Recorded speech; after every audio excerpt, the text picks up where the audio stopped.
सीमा एक साधारण गृहिणी थी।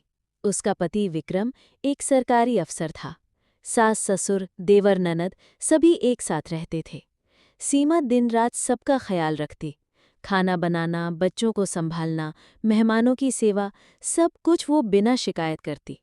लेकिन घर में उसकी कोई इज्जत नहीं थी।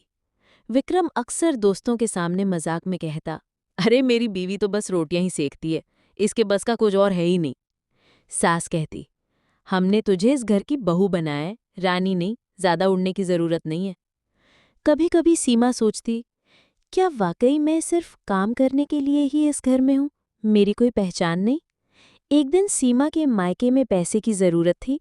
सीमा विक्रम से मदद मांगी, तब विक्रम ने मना कर दिया, तुम्हारे घर वालों की मदद करने का मुझे कोई शौक नहीं है। उसी दिन सीमा ने एक फैसला लिया। उसने पुराने शौक को फिर से पकड़ा, सिलाई। छोटे छोटे कपड़े सिलकर, ऑनलाइन ऑर्डर लेकर वो पैसे कमाने लगी।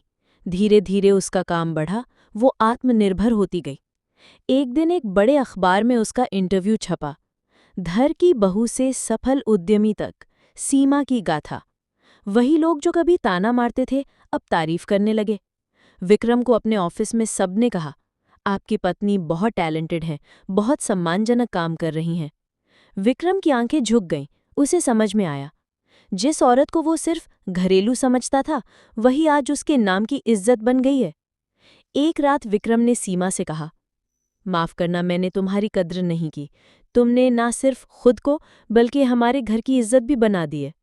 सीमा मुस्कुराई और बोली, अगर मैं चाहती तो इस घर से चली जाती, मगर मैंने चुना कि इस घर को बनाऊं, क्योंकि एक पत्नी चाहे तो घर की इज्जत बना भी सकती है और मिटा भी सकती है। स्त्री कमजोर नहीं होते। उसे अगर सम्मान मिले तो वो घर को मंदिर बना देती है, लेकिन अगर अपमान मिले तो वो अपने आत्मसम्मान के लिए खड़ी हो जाती है, और तब वो घर की नींव भी हिला सकती है। वीडियो पसंद आया तो लाइक, सब्सक्राइब और कमेंट करें। धन्यवाद।